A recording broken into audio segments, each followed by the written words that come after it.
Is AJ back yet? I think he went to Duncan. What? America runs on Duncan. That's all right. When he gets back, you know what he's going to say. Oh, shit, we're recording? Oh, shit, we're recording? What? I was going to say somebody's wife already took his job. Wait, is that Amber? What does that mean? Oh, she's back. He's back. He's back. You guys are in North Dakota, right? Yes, freezing our off right now. How cold is it? Right now it's like -7 with 25-mile-an-hour winds. Oh my God. I was going to say, when I drove today. out to your house, Ben, the pickup was showing 1 degree, but I'm sure that was on the warm side. I'm looking it up right now. Dude. It's crazy. It's like 30 degrees here. It's usually what the weather is here, but it's 30s here, so it's amazing. Man, yeah, so it's 3 degrees, and with the wind chill, it's -16 right now. You got getting a tariff on all that Canadian weather. Right. Nothing's as bad, I think, as what Dana sent us, though, the other day. Golf. Is a -45 as a high. Oh, I've experienced that. I do not want to be him. That is not fun. No. Dude, is it pretty clear skies where you live? Depending on the day. I would say. Depending on the day? Yeah, a lot of times we have pretty clear skies. Do you? Okay. Yeah. Our buddy from Canada sent us, I guess he's in a place where he can see the northern lights really, really well. And it just made me think of places that are, like don't have all the air pollution and stuff. So I wondered, because I knew, are both of you guys kind of in the middle of nowhere? Yeah. You can definitely say that. We can definitely see the northern lights from here a lot of times. That's cool. Yeah. We are very fortunate. I will say 2 things that North Dakota has that a lot of places don't. Literally, they probably have some of the most beautiful sunsets I've ever seen in the entire world. I don't know what it is, why. Stunning sunsets. And then the stars out here are spectacular, man. There's no light pollution. I mean, you know where Lee lives, the county Lee lives there in Michigan, Lee with AMS Pyros. Yeah. Our entire state has half the population of his county. Yeah. So we have like 0 light pollution here. Wow. Keep the lighters out of the state. We don't want your light pollution. That's nuts, dude. That's like, there's no one. No. People don't get it when we say we live in the middle of nowhere. Like, yeah, there's farmland all the way around, which means there's people that access that, but we live in the middle of nowhere. There's a reason why we do whatever we want out here. My God. How did you grease the telecommunications company and get fiber to your house then? Oh, we're not that far in the mix. Okay. I'm like, wait. When you texted me and said fiber, AJ and I had a bet going on if you were like on DSL or satellite or something. We're like, this is going to wind up being like, this is going to be one of those episodes where we speak and we wait 5 seconds for a response. We pay decently for it, I would say monthly. Yeah. But something about Consolidated, which is the top internet provider here in the state, they were like forefront, right? When fiber optics came around, they were, became a thing. They trenched it in and ran it everywhere. I will say they've done a spectacular job keeping up with the times with that out here. That's awesome. So we're very fortunate. Yeah, I didn't expect it at all. I expected you to say DSL or satellite. When you said fiber, I'm like, wow, well, maybe I was mistaken. Maybe he lives in the burbs or something. You're not mistaken, but... For the most part, I mean, yeah, we live out here, but I mean, yeah, you can sit on my front porch here and watch your dog run away for a week. I mean, it's pretty flat. So it's easy to trench. That's why they did it. That's awesome. How far are you guys from the state line going south? 40 miles. Oh, wow. Okay. So in some of the other videos that I've seen with you in them, when you make jokes about being close to Mount Rushmore, you're kind of close. About 4 hours from there. Okay. Yeah. All right. 4 hours if you have to, deal with traffic and stuff like that. Once you get down by Rapid, it gets a little more hectic. But for the most part, we're 4 hours.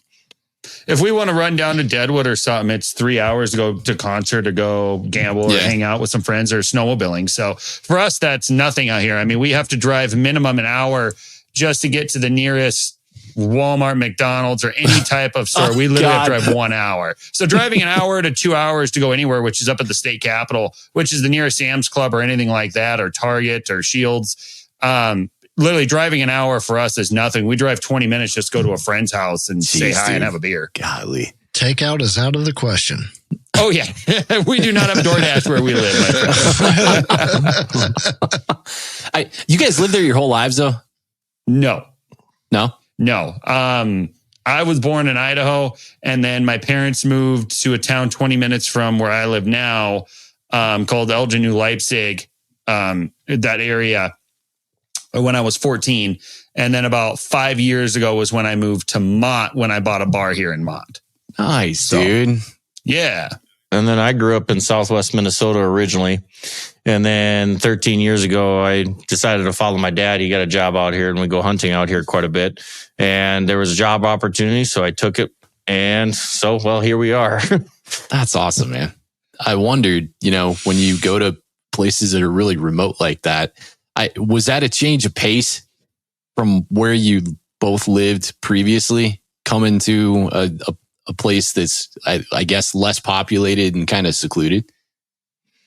It was definitely a change. I would say that, I grew up in rural Minnesota. I mean, Sioux Falls was still an hour away for me, but for the most part, moving out here, it's a little bit different because down in Southwest Minnesota, about every 30 minutes you run into a town, or 10, 15 minutes, you can get to wherever you need to go and be pretty well off. When I got out here, once you get west of Mobridge, it is night and day different. I mean, there's nothing from Mobridge to basically Lemon, South Dakota, and then you come north an hour, and that's called home.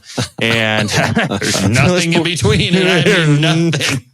If you see 4 cars from Mobridge to Mott, you're doing well. Yeah. When you come up by faith, at what point in the car do you turn around and go, all right, if anybody needs something, speak now or forever hold your peace. Because this is it. I do that quite a bit with my kids. I'm like, okay, we're leaving Lemon. You guys better hold it until we get to Mobridge at least, because we're 2.5 hours away. When I would haul cattle down in that area, you fueled up when you had the chance to fuel up, because if you had, I pulled a 36-foot stock trailer with 18 cows, you ate fuel. And so when you had the chance to fuel, you better fuel up, because if you didn't, you weren't making it to the next gas station. You don't know. You have no idea when you're going to get to the next one. Literally. Wow. I mean, you do know, but you better fill now. It's like you get in Western Montana. Holy smokes. You will literally run out of fuel before you get to a gas station, though. That's worse than us. That's awful. Welcome to the Rhythm Pyro Podcast, where Posey, AJ, and Jamie ignite your passion for pyro musical show design while testing the very limits of your capacity for stupid.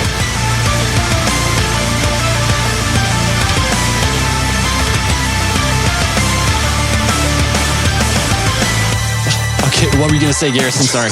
Oh, you're good. Oh, does that mean we're on or what? Oh, yeah. Well, we've been on, We've been on this whole time. We've been on. Whatever you say can and will be used against you. Everybody knows that was authentic. Oh, my God. We're recording. Seriously, though, I want to know what you're going to say. No, I was just going to say, when I moved to North Dakota, so I was born in the Boise area, I'm 30. So 31 years ago when my parents moved there, the town that they moved to had 9,000 people. Now it has a little under 100,000. The whole area exploded. It went under a massive influx of people in the last, in 20 years. And so I was from a small town, but where I grew up was on a farm. My dad taught me how to shoot a gun in our backyard. Yeah. And now it's a subdivision. So Jeepers. It was a little bit of both, but so I had been it's wild, dude. So moving from where we had everything, if I want to do upland game hunting, big game hunting, whitewater rafting, city life, country life, riding horses, which, we did and everything, I had it all on a 30-minute drive. And then we moved out here to the middle of nowhere, North Dakota. I can tell you right now, I was very unimpressed at 14 years old. Dad, I need a dirt bike. Do you got a lot of hunting? Here we have phenomenal pheasant hunting. I mean, world-class pheasant hunting, and we have good deer hunting. Yeah. That's about it. Is the freezer stocked? I don't get out as much as I used to. So unfortunately, no. Ben, you got out more than I did this year, for goodness sake. Yeah, my daughter actually got her first doe this year, and nice, man. And so it was kind of an experience. I mean, we got to experience a warm weather because the youth can go out about 2 weeks before actual hunting season opens up. So Which was they nice. don't have to deal with the rush of everybody else. And they have fair game to pretty much, because we hunt in sections up here, and they actually have fair game all across the state, no matter where you're at. That's the nice thing about a youth tag. So she got her doe this year. It took all the way up to the last day of deer season in order to get it done. But we definitely got her on one, and it was fun to track. And we did quite a bit of pheasant hunting in between because it was during pheasant season. So it was a good time. I mean, she wants to do pheasant hunting next year. She's allowed to next year. So, and my youngest is coming up right behind, wants to do the same thing. So pheasant hunting is a class act out here. We got quite a bit of guys that come from all over. Last year we were ranked number 3 in the country for the pheasant population. So it's huge. It's a huge market for us out here, especially with Garisson. I mean, when he owned the bar in town, before the fire, it was the hopping place to be. I mean, that was the closest thing to take. We call mom, and we basically call her and, hey, can you make this? It's 10:30. Yeah, we'll do it. Yeah, no, it's the hunting here is really cool. It brings in people from all over the country. So the amount of people you get to meet, it's awesome. It brings everybody into the small town, which helps make the small town not so bad to live in, you could say. Right. Yeah. Well, that's really cool that there's a hell of a population for it. Oh, yeah. The pheasant, What drove all that growth regionally? Habitat. Sheer habitat, a lot of CRP back in the day. Back in the 80s when the benefits for having CRP and the payments were better to have CRP back in the day, really grew that population, because our prairie grass, it'll get chest deep on a good year. Most of the time it's waist deep on average, but for the most part, it's grass that nothing can really get to them. I mean, the prey above, the birds above can't get to them. I mean, the only thing that's really gonna affect them is lack of moisture, because the little pheasants can't drink out of a water; they have to drink the dew off grass in the morning. So, the only thing that really goes after them is coyotes and fox for the eggs, and that's kind of the worst thing they got going towards them, other than vehicles. We definitely, if you can't make it down the gravel road without hitting at least 2, you're not doing it right. And that's the amount of front grills on pickups. Like, we all run grill guards on our pickups because you can't afford headlights and grills and windshields.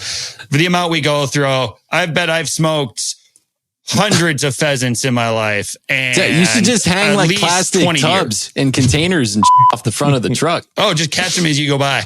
Yeah. So technically, so how old's your daughter? So by the time maybe she has her temps, she's probably actually hunted more pheasants than she will ever have shot. Pretty much. By the time she gets there. She's 13 now. So it's amazing how kids in remote areas. Do you guys teach the kids how to drive super early? Yeah. Well, I always say this because my mom was taught to drive because she lived on a farm growing up, and she was like the kid in Indiana Jones, right? Behind the wheel of a car at 7 or something. Yeah, we did the same thing. I grew up on a dairy farm, and my dad, go grab some books, stand up on a books, and go to the field, put it in first, and just let the clutch out real slow, and go where you want to go, and just shut the key off when you get there. And we did that. My daughter's 9, and I was standing on the trailer here the other day, just bringing the skid steer home, and she backed it off the back of a 5th wheel trailer by just watching what I did. And I just told her to back up real slow. And it was kind of funny when the skid steer kind of rolled back that little angle on the back of a trailer, and she got her eyes got big, but she kept going. And it's just like, if you don't teach them young, they won't know.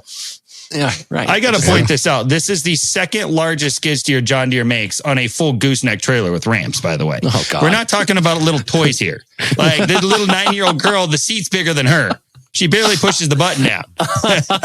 And that doesn't make you nervous, huh? No. They got to learn eventually. I'm standing there and we can kill it if we have to, but it's just like I said, she's just watching her learn how to do it and the eyes light up when she gets to do it. And she's so happy. It's the smile what makes it when she's done with it. Cause she gets out of the skid steer all jumpy and giddy that she got to do it. That's right. Back that off the trailer. But I would say, Ben, I was driving vehicles by 10, 11, I would say. Tractors was 8, 9. I was mowing lawns for people at 9 years old with a riding lawnmower and driving vehicles by 10, 11, I would say. And then, I was 15 when I learned how to ride or how to drive the skid steer. And by that summer, I was running a D6 high track dozer, excavator, telehandlers. There was nothing I couldn't run by the time I was 15. Is that a full-time gig, the farming for you guys? I work for an agronomy center in town. So what that basically entails, I saw all the inputs to farmers to put a crop in the ground and grow it, fertilize it, spray it. I do all that along with, we are a precision planting dealership in this part of the world that we take planters and basically, so your 24-ohm corn planters, just say a John Deere 1770 NT, and we can totally rip it down and basically put all brand new equipment made state of the art without buying the name brand over again, because the bar never wears out. It's the equipment that's on the bar, and we can update it and make it a third of what a new one costs. So right now you're pushing a brand new planter $785,000. By the time I get done with it, we could probably be around that $400,000. Wow. So it's one of those things. It's just a sheer cost factor, and we have the ability. We have a company out of Storm Lake, Iowa, the Harvest International. It's a gray bar that we basically can custom make, and they make the bar, they send the row units, and then we can put whatever meter or housing or fertilizer system you would like to apply to your planter, and you can kind of build it one off by yourself, and you can save yourself a heck of a lot of cost that way as well. So that's something that I specialize in, along with Garisson comes and helps us part time, so he's getting more and more used to it, and so it's one of those things.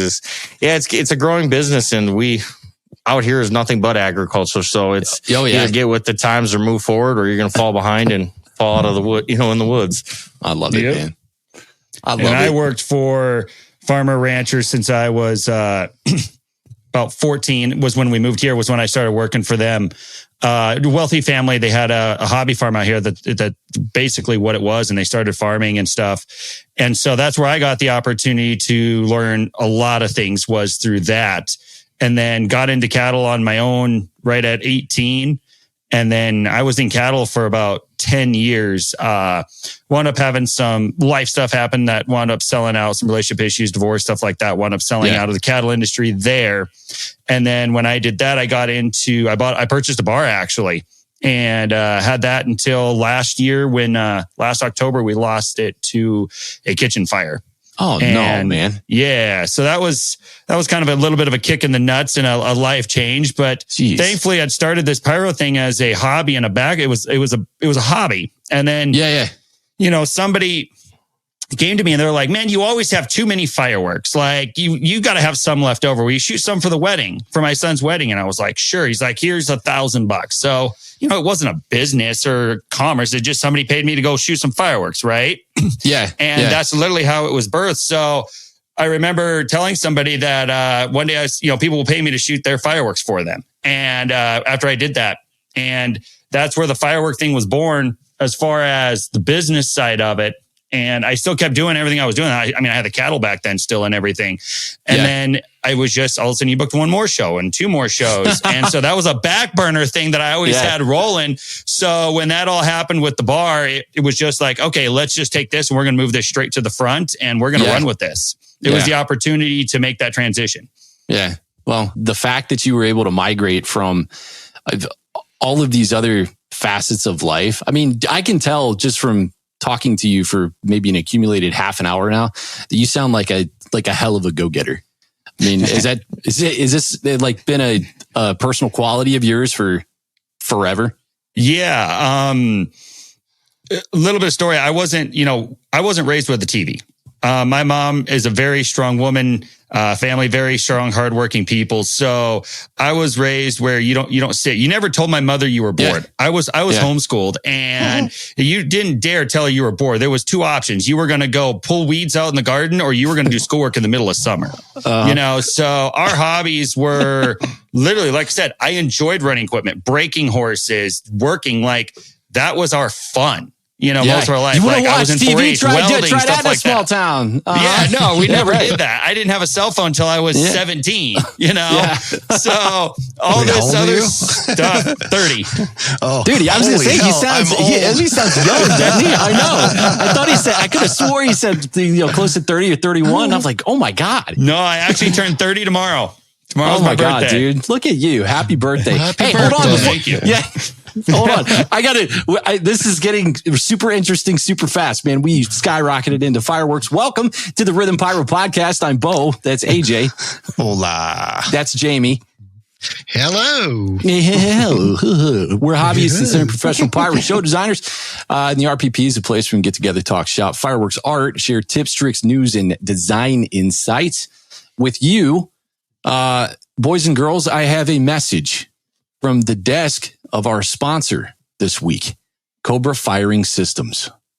Big thanks to Rhythm Pyro for keeping the passion for fireworks alive. COBRA Firing Systems is proud to support the show and, more importantly, the amazing pyro community that makes this industry what it is. Scott and the team over at COBRA, thank you guys so much for the support. We love you. You guys are unyielding in your dedication to the industry and the community. And I am so proud to be a COBRA shooter. I wear it like a badge of honor. I know AJ and Jamie does. Actually, Garrison and Ben, you guys are COBRA shooters 100%. too. Yeah. 100%. Yeah. See, everybody wears it like a badge of honor. COBRAFiringSystems.com. Go check them out. Speaking of unyielding, that is a quality that you need. If you're out to do big things in pyro, and I mean real big things, not insignificant fake ones. We're hanging out with Garisson Risner and Ben Marxen from Pegasus Illuminations out of Mott, North Dakota this week. What's up, boys? Howdy. Not much. I'm so happy that we got to talk to you. It was crazy that the way that this lined up, because Garisson, I think when I contacted you, I think we had 2 or 3 episode buffer in between this. And I'm like, oh man, because you guys did this at the end of the year. And I think normally around New Year's, there's very few shows that I'll follow. I'll go out and do stuff with Dad. It's usually too cold for me. I don't even want to go outside and do anything at all half the time. For sure. Nobody does when it's that cold. Yeah, exactly. I know. It's way too cold. But I remember vigorously kind of following what you guys were doing at the end of the year with this world record simultaneous big shell thing. First off, congratulations. I think this is so cool. It was a ton of fun to follow you guys through the whole thing. And Garisson, I got a bit of your background just now. Ben, one, how did you two meet? But walk me through how you got into fireworks. Well, just being a kid at heart. My dad and I, we spent a lot of time. Like I said, I grew up in Southwest Minnesota, and that was kind of our little thing that him and I got to do on the 4th of July. He enjoyed fireworks as much as the next guy. So it just kind of was a passion, more or less, as dad. It was Dad and I. It was our thing we did. I never really did a show as far as that, just other than for family and friends. And when I moved out here, I got to know Garisson mainly about 6 years ago. And we started hanging out after I moved out here. And at first, we really didn't get along. I mean, we did not see eye to eye. No, we did not. I would not say Ben and I were buddies. I knew his brother, and I would go hang out and bullshit with his brother. And then Ben would come around and be like, peace, boys. Like, we did not get along. Was Pyro a shared thing for you two at that time, or was it just like you just didn't see eye to eye on other stuff and Pyro wasn't even a forethought? No, yet? Pyro really wasn't even a really big deal. I mean, I knew the owners of the bar that he bought from. They started the whole New Year's thing, and that's where him and I really kind of started to click a little bit. He started doing the first show, and I helped him set up a little bit. Then the second show kind of came around, and I helped him with that. And then the stuff that on the side here, and I started coming around a little more with him. And it's like, I enjoyed doing it just as much as he did. And the thing is, like I said, it was thing me and my dad did. So on the 4th of July, it was us and that's it. We'd, have a grill out. I'd do lobster, steak, a surf and turf for everybody. And then we'd do fireworks. It was just a close family thing. And then, like I said, Garisson started coming around and now we just broaden it out and we're putting two heads together and just kind of moving forward. And I mean, the coldest time we ever did. And I mean, I really, really questioned my friendship when it was in 2016 and we were colder than, the North Pole. Siberia? Yeah, we were colder in Siberia. The next morning it was negative 63 ambient air temp. And I'm like, that was the year we shot that show up on that freaking ridge. Jeez, and the wind was coming across. Oh my God. And I really questioned my friendship with him, but I've, kind of stuck with him and here we are. I mean, it's just been a kind of a growing pains with each other. I mean, we enjoy doing what we do and, I have the space to do it with the acreage that we're on and he's kind of moving in. I mean, it's not in so many words. I mean, we got everything in the back and, I've raided the place. It's just been good. He's been good for the family. He's good with everybody. And I mean, helps out with the kids. And no, that's kind of how him and I kind of got together is just here and there. And then eventually the New Year's thing really kind of brought us together and the ideas and what can we do? What can we change? And it's evolved from there. And this is where we're at now. So this whole thing kind of your shared connection over fireworks, it actually started on New Year's. Not this past New Year's, but in many previous New Year's past. Yeah, I would actually say that and I had never really thought of it like that, but I would say I knew who Ben was. We knew who each other was. We'd seen each other in passing, say in town, or the people that I purchased the bar from. Futuristically speaking, I had been in there previously. Like I had turned 21 in there, right? That was the same place that, let's say, Aaron would go. And when we say a bar, like that is the place where people go to eat. Like minors, like people can go in there with their children and eat because we live in a very rural area where there's not restaurants and stuff. So literally there's people that are very religious that don't drink or anything. They come to the bar because that's the social place. That's where you get information, right? So I want to create the perspective of that, right? Information. Gossip. You mean gossip? Gossip. You live in a giant gossip center. There's two places. It's the Cynics at 7 a.m. or the bar at 5. Or the agronomy center in town at about 3. And both are faster than so that's how we kind of knew What's the each other. population there real quick? So I can think of how big your town. Oh, so it's okay. I know it's small. It's not small like 3,000-4,000. It's like 100 small. Yeah. Let's put it in perspective. So the town's East saying 600. Last census was like 758. But the entire county wide is 2,500 people, and it's 45 miles wide by 40 miles tall, and there's 2,500 people in that entire area. That's the size of our county. Gotcha. So everybody knows everybody. Everybody knows everybody. You know exactly what your neighbor is doing. It's got to be beautiful, though. I mean, it is. How big of a property do you live on? I've got 14.8 acres, and I mean it's wide open. Go into my backyard, and like I said, you can see the Milky Way just fine. There's no lights. It's just you can see for miles, and it's just. I'd be hanging out at your house too. And then the occasional coyotes coming in. You can hear the coyotes starting at about just right at dusk. They'll start howling, and they'll even come up into the front yard. And so no, it's tranquil. It's peaceful. It's you go home from a long day. You just go to the back, start a little bonfire, and you just sit and chill. And then most of the time, Garisson shows up and, okay, what do we got to blow up tonight? Has the constant barrage of fireworks, has that scared off the wildlife at all? No. Not even close. No. You've desensitized them, huh? Oh, yeah. They sit there and watch it. They probably hear enough gun firing in like 1 week that they're like, they don't even get jumpy anymore. Exactly. It sounds like with every 500 gram cake, you lessen your chance that they're even going to react to guns anymore. But we've probably shot a few thousand out here. I mean, between all the YouTube stuff we've done and just blowing stuff off on our own.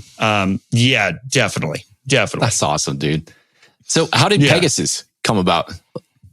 I guess that's kind of the whole transition with everything, right? like I said, knew Ben and then started to hang around. And really it was the fireworks. He came up and he's like, hey, you guys need some help. And I was like, yeah, sure. And then that was when we kind of realized, oh, he's not such an asshole. He realized I'm not such a dickhead, right?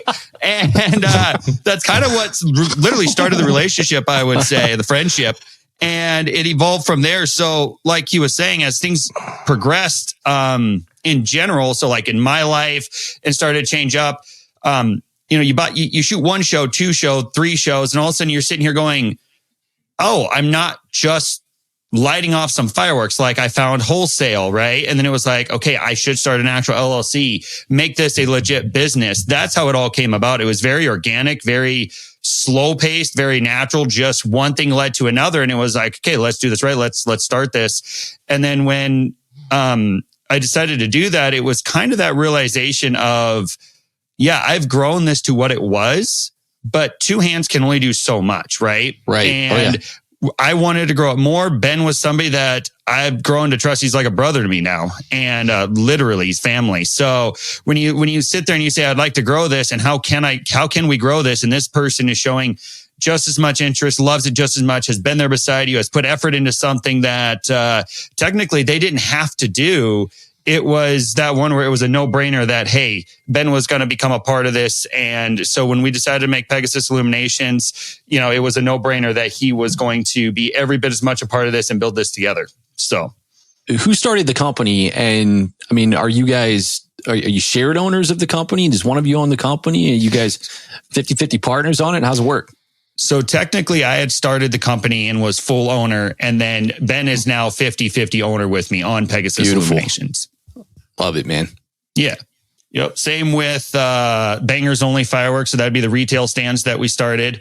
And then King of Boom and the YouTube channel. I've kind of been the face of it a bit more at the beginning there because I'd started it initially. But we kind of just decided to team up on everything. We figured that, we can combine resources and be an army instead of trying to lone Rambo this thing and struggle. Why don't we just combine and kick the crap out of everything? So that's been the goal and the intent moving forward. Yeah, they're sharing the load towards the wives is what it is. They're like, hey, this week you say that this was your idea, okay? And then the next week he's like, all right, I'll take the blame this week. That's exactly. Back each other's stories. Exactly. This week you get to wear Hello Kitty. I guess I'm the fun uncle. What can I say? How many retail stands do you guys have? Currently 1, and we were literally right before this podcast. We have options to go into several more, and we were debating on how many, if we want to do 2 or 3 more this year. Last year was our first year. This would be our second year, and we're debating on if we want to double or triple it this year. Box stores? Or are you talking like tents every year? 1 is a box brick and mortar. And then these 2 would be actually like shipping container. So basically tent style. We have 2 locations that are great locations actually on either side of a large town in our state. And then we have a third option. And I don't know if we're ready to quite make that jump or how comfortable we are with that one. Yeah. So that's kind of what we're working on. It's got to be somewhat difficult to find the location, especially as remote as you guys, it sounds like you are.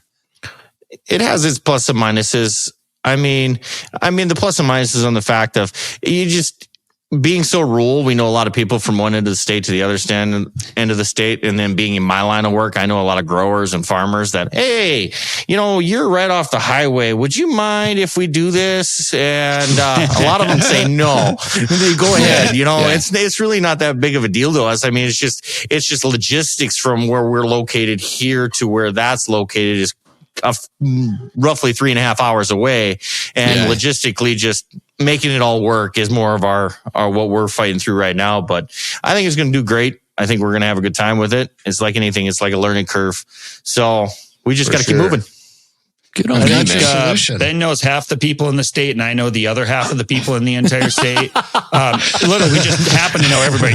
There's nobody in a town we can't go to and not know. So. Between me and my brother, we know everything, and that's something that he knows. So finding locations isn't as hard as finding people to run the locations too. Like that's literally harder than finding locations for us.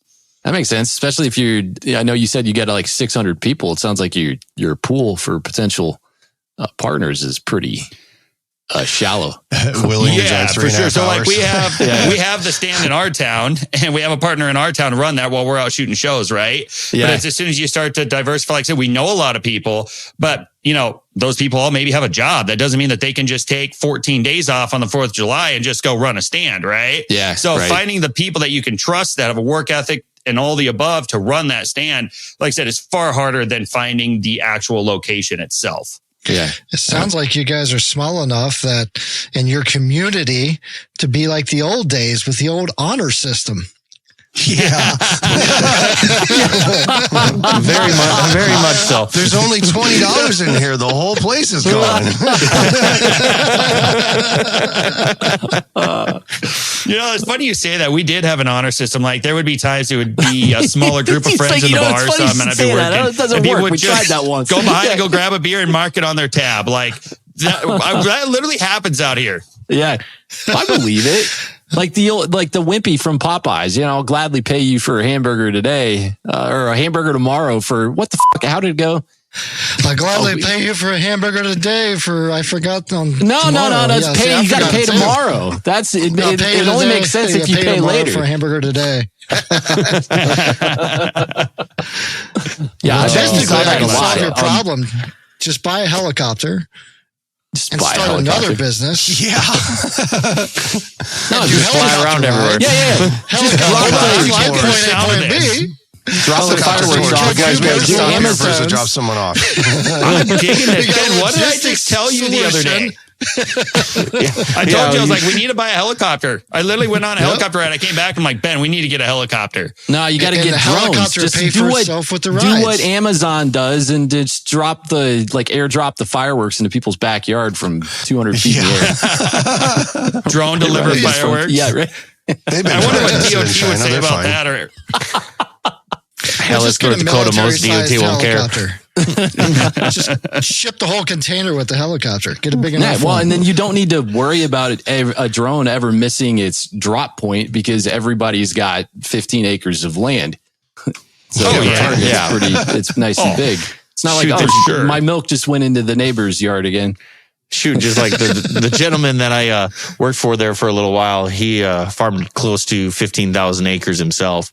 Most farms around here are 8,000 to 12,000 on average. Oh my God, dude. That's so big. it's wild. I mean, literally fields can be miles by miles wide and it's one field, no breaking in between. Like you set the GPS and you can just fall asleep in the tractor darn near. Literally. Wow. You would, Garrison. I know you would. I would not. I've never fallen asleep in a tractor. You're the one that, everybody On see the record. meme. Has anybody seen that meme of the combine down in a river? That was Ben. Ben was the one driving that. Yeah. And it was the self-driving one. Yep. Out in under 40 minutes. And this is where the friendship and business partnership comes to. Yeah. Yeah. Wait, we're recording? Take that out, So Bo. when did you guys migrate into 1.3? Was that when Pegasus became a thing? No, this is the first time we've ever shot 1.3, actually. Ever. No kidding. Yeah. Yep.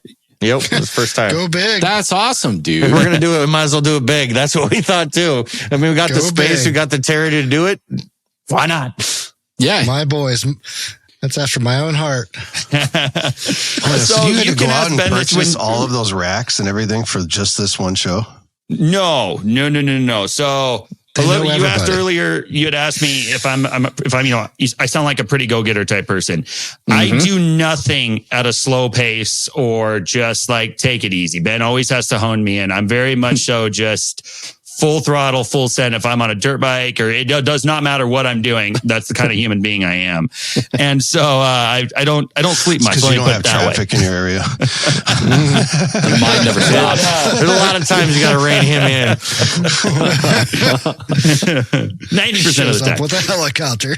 Oh, Well, yeah, no, that's I mean, so dude, something and- I would literally do. Literally. You know what? And when I was watching when I watched your video, there was something that kind of jumped out at me at the end when you guys were in the in the hall, and everybody was, had some cocktails and everybody was drinking. I think it was Chris from Great Lakes had mentioned, he's like, yeah, next time we do this, let's plan it a little more and maybe not do the whole thing in 2 months. I had to stop the video and rewind it. I was like, wait a minute, they said he did this in 2 months? Because actually, now like this kind of comes full circle. And then you say that, you're a go-getter, because it's like, I'm sure there's so much planning and coordination that goes into this, but it sounds like if your brain never stops working, there's not a whole lot of downtime in between phone calls. You always know what holds you up. So it's time to move on to the next thing and then, break through the wall. Well, you got to remember, they're in their 20s too, right? Technically, for another day. So, I mean, the go-getter's still there. Give them another 13 years. They'll slow down a little bit. Well, so since we touched on it, we're going to come full circle. You asked the question, do we buy all the racks? And I guess we'll give a little bit of full circle on New Year's here. So, and when you say brain never stops, I mean, literally, Ben and I were in Deadwood a while back. We went to go get some trailers for this show, some of the trailers that we shot off of. And we stopped in and we were just walking through. We went to Tin Lizzie's, got some wings, and we were just walking through the casino, headed back to the pickup. And literally middle of walking through the casino, I stopped and zoned out in the middle of the floor. And he's like pushing me like, what? And I was like, Inception I thought of is something happening. on the script. He's like, how did you just think of that? He goes, literally, we just had a drink, some wings. We're walking through a casino and your brain does like, do you ever stop? And I'm like, no, sorry, I don't. So my brain definitely never quits. I've always struggled to fall asleep because of stuff like that. But, when you say 2 months, we actually had a month. So this initially was all birth. So Ben and I had, we were doing the Pyro, all this stuff, and we were contemplating an actual move and a business move. Now, Pyro still would have been a thing, but we were potentially contemplating moving and buying a different business out of state. And so the New Year's thing got held up because of that for a long time. And we were thinking about not doing New Year's because we didn't know where that business thing was going to land. Mm-hmm. And in fact, that business thing was still possibly coming to fruition when we were down in Deadwood. It was Halloween weekend. We were in Deadwood, and we'd been out all night. Wild. Yeah, we woke. Oh, dude, that place is awesome. Woke up the next day and I came out of the room and Lee, I had talked to Lee previously. I said, man, can you give me any 24s? It was just 2 weeks before that I had thrown it out there. Where could we get some 24s? That morning, I'm half hungover. Lee calls me up and goes, hey, I found you some 24s. I'm going to get you in contact with them. I walked out of the room and everybody's just staring at me because I come barreling out of the room. And, nobody's barreling out of anything right in that moment. And I'm like, hey, we're doing New Year's. And Ben just looks at me and goes, what? I thought we canceled it at that time. And I'm like, we're doing what? And I'm like, wait, okay, when he says stuff like that, I mean, you guys have known each other for so long. Does it surprise you? Like, no, not in the least. When a pivot's made, so you're sitting there like, slightest bit. He came out of that room, and I mean, trust me, it was a good night. We tied one on, and he comes flying out of the room, way too happy, and I'm like, oh shit, he's got something on his mind. Here we go. And then he says, hey, guess what? Since we're not buying the business, can we bring New Year's back? And I said, oh, what's your plan now? Or what you thinking? He goes, well, what if we'd launch 2 24-inch shells? And I'm like, oh my God. What's that going to take? And then all of a sudden it was just phone call after phone call after phone call. I said, well, if we're going to do it, we might as well do it big. Let's see what we can do. And it pretty much started after Halloween. And that's how this all got started. And we threw it all together. And it big shout out to Chris at Great Lakes Motor Racks and Lee at AMS Displays, because they helped tremendously with this as far as lining everything up and helping us out through this. You can see, especially Chris. Like I know Lee. I've met Lee at COBRA consistently over the last 3 or 4 years, and I love that dude. He's such a cool guy, and I've had the opportunity to talk to Chris a couple of times. But absolute anchor. Lee was an anchor.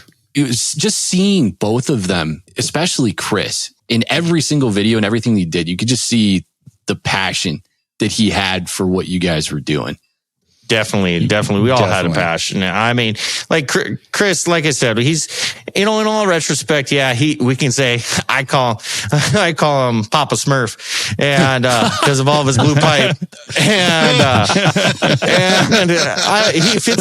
he fits it in the fact of, he's kind of like a dad. He keeps this kind of all in line. He keeps everything kind of organized. I mean, that's what he used to do, is he kept businesses in line. And so it's like one of them things. It's like having him around is just an anchor. He's great at what what he does, and he keeps everybody kind of on task, and he's there all the time and always cracking jokes. So, oh man, that guy, the project never manager, stops. huh? Yes. In a sense, yes, very much so. I tell you what, that morning after Halloween down there, it was probably 20 phone calls and everything was birthed there. From that moment, I said, okay, if we're going to do this, what are we going to do it for? I said, we're not just doing this on our own. I said, we're going to use our platform. I said, we've been a part of a large platform and that was all about that individual. I said, we're not doing that no more. I said, we're going to use this platform for more. And so we started talking about, that's where we decided we're going to do this as a fundraiser for children and to do more than just blow off stuff on New Year's, right?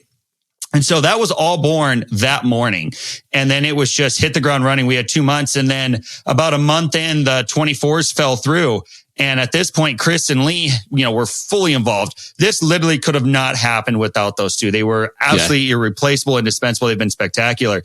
But, to answer your question, as far as, did we buy all those racks? That's where Lee came in. We have never shot 1-3. I've never scripted 1-3 in my life. And so when we started to do this and Lee said, yeah, he was on board. He brought that stuff out. It was his license that allowed us to do all this. So a huge thanks to him. And then I met Lee at COBRACon because of Chris. So this all came full circle just because of everybody knowing everybody. I'd only met Lee one time before and Chris twice before. So for them to put this much effort and have this much passion and care into this project that we all did, it was a spectacular thing to see come together. Really special to us and to them as well. And like I said, a month in, the 24s fell through. And that was when we said, well, what are we going to do? Like, we had started to already promote this event. We had already notified the charity that we were going to do this event for them. So then we were a little drastic of, you can't just go have a plain show.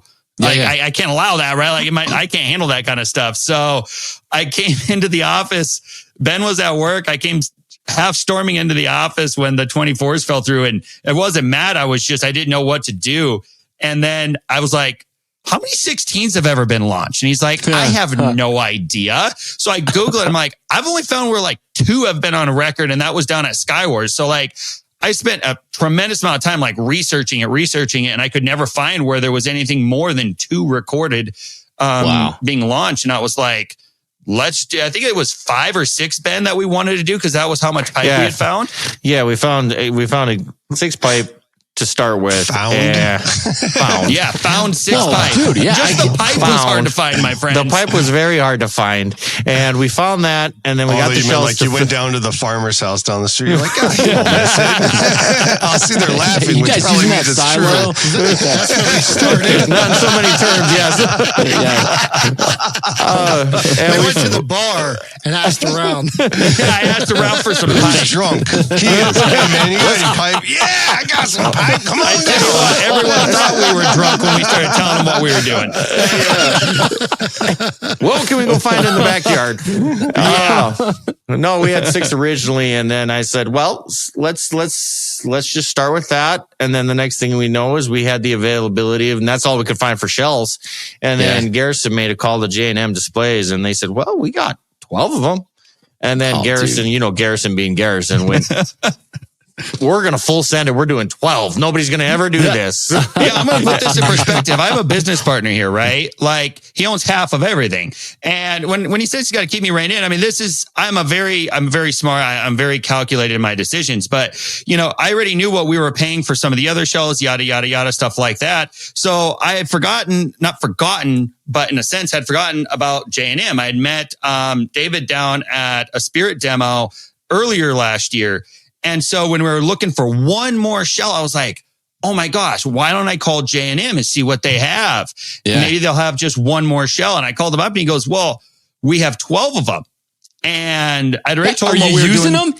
I'm like, are they available? And he's like, they could be. And I had already told him about the event, what we were doing it for. And I was like, well, considering the type of event that it is and sponsorship, what would we be looking at for a price? And he told me the price, and I said, I'll take all 12. Just right on the minute. Just didn't even question, didn't even call back. We'll take all 12. And then Ben goes, we don't even have pipe for it. I said, I'll figure it out. Get the welder. I don't sleep. I can't tell you the last time I went to any municipal show or anything that was not like a Sky Wars where I saw 16s shot. It's not something that you can logistically easily do. So that makes sense you mean. that they're just like, we got financially. You mean financially? Yeah, right. Well, yeah, financially. You're like, that's it, guys. 12 shells. That's the whole show.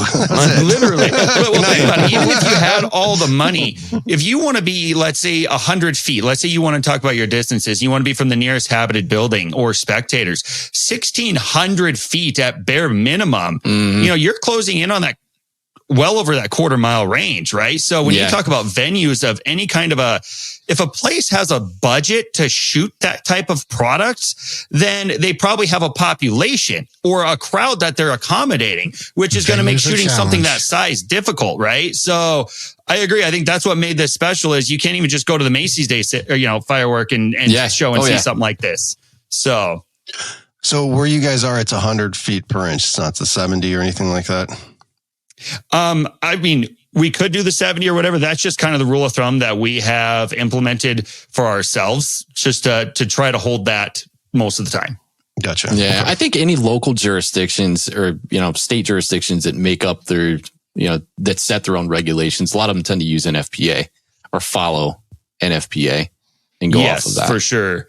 And I have a ton of regulations out here that the state regulates us very heavily requirements. We follow most of NFPA type regulations when it comes to, that's just what the state would refers to anytime we talk to them about stuff. So, I mean, what influences you guys? And I think I can get a feel for what influences Garisson you, because sounds like you totally came from the 1-4 world completely. Oh yeah. So, and now you're addicted to 1-3, aren't you? I tell you what, this is specifically. I've had some discussions about. I liked it a lot more than I did. Well, we got the tubes now, man. So I mean, 12/24s next year. In fact, one of our shows, the video dropped in one of our shows that we have. The city of Glendive, he calls me up. He's like, "What's it going to take to get one of those?" And I'm like, like half your budget." Not to mention, you still got to bury a tube and all the prep work to even get it even thought all the about. Logistics behind it. I'm like, I don't know. I was like, we'll see. This was a specialty event. But re-ask the question again, though. Exactly what influences you? What about Pyro is what draws you in now, in retrospect? Now,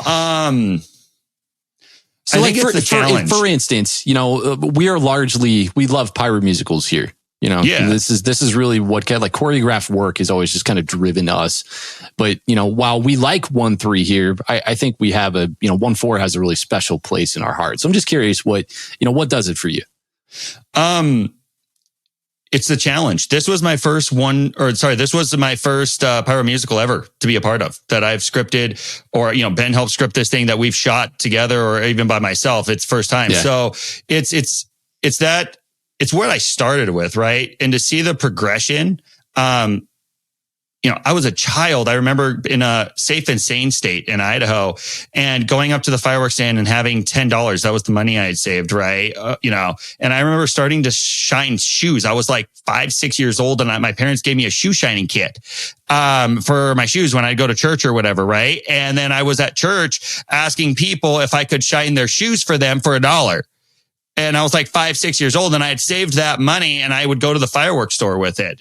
We didn't have a lot growing up. We were rather poor. So that was how I had fireworks, and I lived for it. Christmas would come around, people would ask me, what do you want for Christmas? And I would say money. And they would say, what do you want money for? And I was like 7 years old. I say, I want to go buy fireworks on the 4th of July, right? So as soon as it was the stepping stone of finally becoming a teenager, young adult that could afford to go buy my first box of Excalibur canister shells, right? And then seeing the market progress within the consumer world of 1-4 and into 1-4 Pro, and being a part of the progression and optimizing shows and utilizing product in different forms and upgrading to a firing system and all that. Like, it's just the drive to continually do better. and upgrade everything that we do every chance we get. And that's exactly what we did with New Year's. It was just that constant upgrade. And that's what drives. Like, I've always had a saying, if you're not pushing, if you're not trying, if you're not upgrading, if you're not doing better, what are you doing? Why even bother trying? Why even get out of bed if you're not What's pushing? What's the purpose? Get up. Exactly. What's the moving. point? Yeah. And so, that's what drives me. It's just, if I'm not driving, I'm not doing anything at all. I work to play. I'm either playing or I'm working. Those are the only two options in my life. Well, yeah. And then being a go-getter, I'm sure it trips you up if you're not moving forward. Especially since you said you can't shut your brain off. You know, you're constantly moving. Yeah. Ask Ben about this, man. We're waiting on one of the third options for the fireworks stand is we're waiting on the gentleman to get back to us and waiting on somebody else to respond to me. They're like, they determine like it's literally murder. Like I just shake. I literally sit there and shake when I talk about it. I can't take it. Honest to God, I can't believe he is here.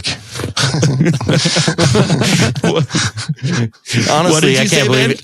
I can't believe you have any hair left. I mean, you're definitely getting a little thin up there, buddy, but I love you. Hey, now, Ben. These are the secrets we keep here. You got to grow a little patience someday. I mean, if he can move a mountain, he's going to move a mountain and run tomorrow. Exactly. Down as the years go. Oh yeah, it's like you got to hold him back. I mean, yeah, it's like you look at the show that we did for New Year's, and I mean, it's just wild. All the leaps and bounds that we've come forward, and I mean, as far as like my world of coming into it, he's taught me a lot.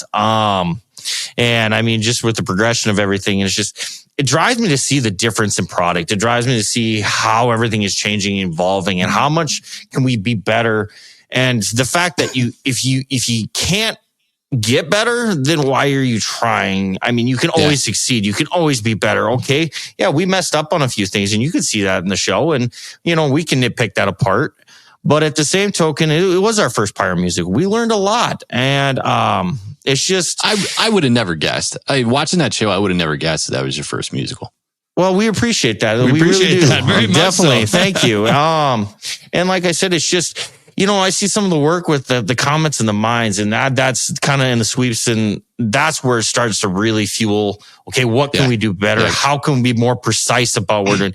Out here, I mean, North Dakota, you guys have a lot more pyro down in your neck of the woods, and out here we don't. And so for people to see what we can put on, and we just got to evolve and be better at it. I think there's leaps and bounds to be had, and we just got to keep moving forward and pushing the limit. And we've set the bar pretty high, but we've said that in the past, but we got to keep moving. We just got to keep moving and see what we can do. You said what you can do. I mean, if you want more precision, it just requires more setup time. So yes, sir. Sure. Yes, sir. So there you go, man. You said you never want to sit still. And to what Ben said about, people not having really seen that out here, I think that's something that currently motivates me and drives me is seeing the people's reaction. And it's our own reaction as well. But when we get to bring this to people that have never seen this type of stuff, it's a high very you can fulfilling. It's a high you can never explain really till someone explains it or feels it themselves. Exactly. You get all those man hours. I mean, we had 1,000 hours in a matter of, in that 1 week of just getting everything set up. I mean, between the amount of hands that were in the building, if you had calculated it all out, the amount of hours that we spent to do that for 13 minutes, it's unfathomable. I mean, really, it's unfathomable. And it took all of them. It took my family. It took my wife. It took everybody we had. And the thing is it's just that 13 minutes of you just get lost in it and you enjoy every aspect of it. Yeah, you got mistakes, but at the same token, it's like, you're standing back next to your best friend. You're standing next to your wife. My kids are standing there. Some of my best friends and our personal friends around the area were all up next to us. And you just sheer excitement and everything that we did made it and come together in 13 minutes. It just took all those man hours and you get just lost in it. And it was just the greatest feeling in the world. Followed by later thinking, oh man, we got hundreds of hours of cleanup. Damn it. And it was cold and miserable. And the fire trucks hose everything off because we ripped the mods off right away. And the fire trucks hose everything off. So it was froze to the trailers. It was awful. And then we pulled the trailers in to thaw them out. So then it got all over the floor. So we had to clean the concrete and inside. Oh, that so was they horrible. added work too. Oh, yeah, they definitely added you're work. fine. You're fine. It was just something. Yeah. We appreciate them. We're not complaining. We're not complaining. But I mean, at the end of the night, I mean, when you're only 3 minutes into the show, and if you look to the right, we had a 13-mile-an-hour breeze, and you could. I mean, you which could was see good, it though, definitely because, in the way that things launched. You know, things definitely had like a nice left to right movement on the front line. Now that I think it could have been way worse. It was coming toward you guys, and that probably would have sucked, but it didn't. Like I mean, it was really moving. You could see it. Well, there was some gold glittering zippers. They're like probably like a 300-gram zipper cake. It's one of the show series now from Spirit that we ran. One at every position, and they just looked off. They weren't symmetrical in any way, shape, or form. And it wasn't that they didn't stay in line. Each individual cake was completely goofy because the wind was just blowing that tiny little comet around. And, you could see the willows drifting and hanging, and that breeze coming across on those trailers like that. As soon as that cake, every cake has a little bit of, cakes catch on fire, and all I did was just fuel it. So we had fires 3-4 minutes in. I would say the first song that was ready, fires that had started on a couple of the trailers. So it was definitely a challenge right away moving forward, right after the show with that one. Run. What other on-field, or I guess we could go into the off-field stuff too. I mean, obviously you guys couldn't get 24s. You pivoted. You moved to 16s. Walk me through any other, because there had to have been other logistical challenges, administration challenges, coordination challenges, or even stuff that was on field, on setup day. Like, what else did you run into, and then how did you tackle it? And on top of that, you said this was your first Pyro musical. So this was your first time using scripting software, or did you do this all like in Excel or Show Creator kind of thing? No, so last summer was my first time having used Finale 3D. So before, I'd always used the COBRA Show Creator in the past to build shows. So 2 summers ago, I had built my first 600Q show on COBRA Show Creator. And then I was like, this is enough of this. I know Finale 3D exists. I'm not super techie. I fight it a little bit. And I was like, I just got to break down and learn this and do this. So that's what I did. Went down to CobraCon, took the class for Finale that they have down there. And then that is where I met Lee. And Lee has been tremendous over the last year, helping walk me through things. I didn't even know him very well. And I could call him up and he would help me walk through certain aspects. So Lee's sharp, I was able to script the shows. Stuff. Oh, dude. He is a brilliant man. I mean, extremely brilliant. And so I was able to script all of our shows this summer using Finale 3D. But when I say it was first Pyro musical, like, I had never edited audio before. Ben had never edited audio before. Like, I just have Apple Music and we do a family share, right? Like, I didn't even own any songs, literally. So literally had to go in, purchase songs, download them, find an editor, cut out the chunks of different songs that we wanted, when, where. We worked together on exactly where we wanted to cut songs, so we weren't running the full song on several of them, and edit it all, convert it into an MP3, put it into COBRA. And then we started you're blowing my mind left and right tonight, man, because even listening to that track, I thought to myself, I'm like, that's not a bad edit at all. I mean, I appreciate it. Thank you. Transitions were good. It took some time. Somebody that would have come out and said, "Oh yeah, that's my 5th or 6th edit, and I absolutely hate editing audio. I'm never going to do it again." But we're talking songs that just abruptly end, or edit points that just aren't the greatest, and transition points or crossfades that just aren't there. Like you expect to see that. I never noticed that. Like, I didn't feel like I was pulled out of the show for a track issue at all listening to your guys' track. Well, that means the world to us. So well done. Thank you.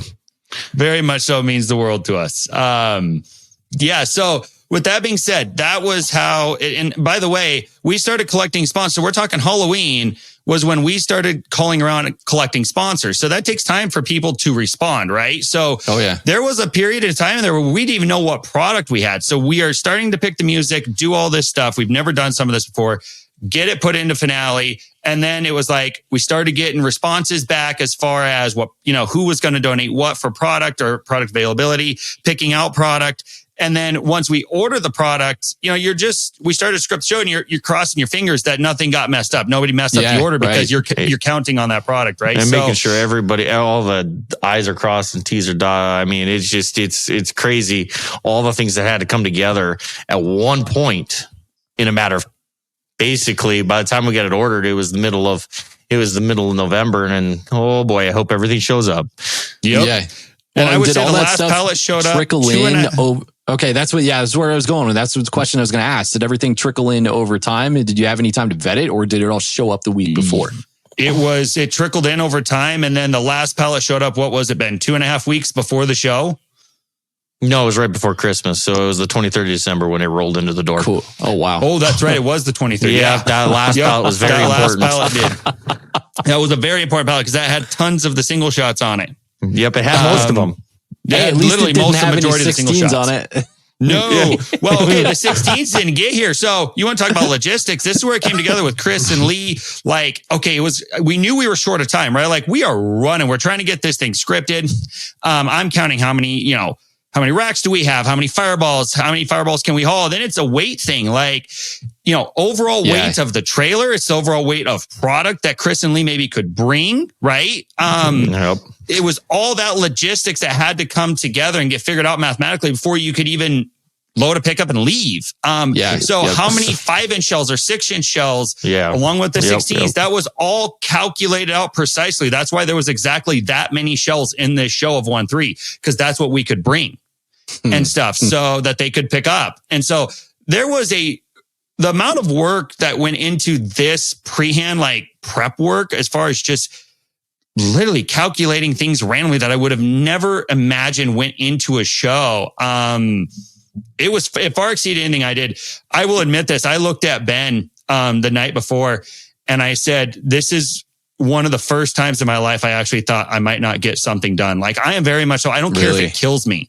And if I don't have to sleep for a month straight, I will get it done. It's my word is my word. Like, I cannot live with that type of failure in my life. Right. And I looked at him, and when we had it all ready, I can't even imagine the look of relief, because there was moments in there where I didn't know. I thought for once I'd finally bit off more than I could chew with this show. And thanks to the testament to the people around me, Ben and everybody to help, because, oh my God, couldn't have done it without these guys. It was incredible to have them.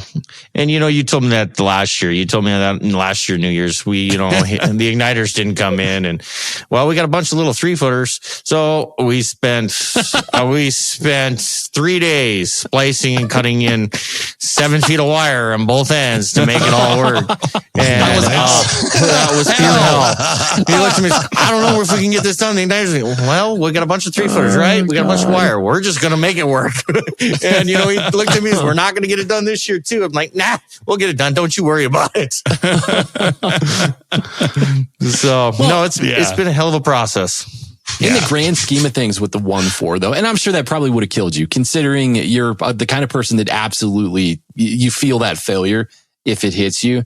But if the 1-4 didn't get done, in retrospect, do you think, looking back on the fact that you achieved your goal of breaking a world record and getting all of this together in the time that you did and for a good cause, like, you still have to see the success? For sure. We would have ran with it and made it as the best we could. So I will say this, if something had not come in, we would have done whatever we could to adjust whatever parts of the show we could, and to make it as good as we could still. And we would have been proud for what we had. Inside, I would have been dying though. It just, I can't like, it sounds weird and it's going to sound dumb because you still have all these successes, but I would have been dying inside knowing that it wasn't what we had envisioned and what we were wanting. And that's where I say things like that, where you're waiting on other people, right? You're waiting on somebody to respond to you. And then it's your decision to wait on the response and get the product, or not wait on the response and then do without. And when you make that decision, then the decision is on you. So now if the product does not get there and it screws up the show, that was our decision. So I bear that weight, right? Even though maybe they didn't get it out in time, maybe it was the shipper, whatever it was, I still bear the weight because we made that decision to wait on the product. And so knowing in my heart, it wasn't what I had visioned, and Ben and I, what we had accomplished, and initially, that would have ate at me, even though we would have, in front of everybody, we would have made the success as much as we possibly could. And we would have been very proud. Yeah. But that's just how we are, or how I am personally. So definitely it would have been good. I mean, you just got to roll with the punches. I mean, it's technology. It's a bunch of moving parts. It's like everything has to move at one time. It's the fact that we still got it done.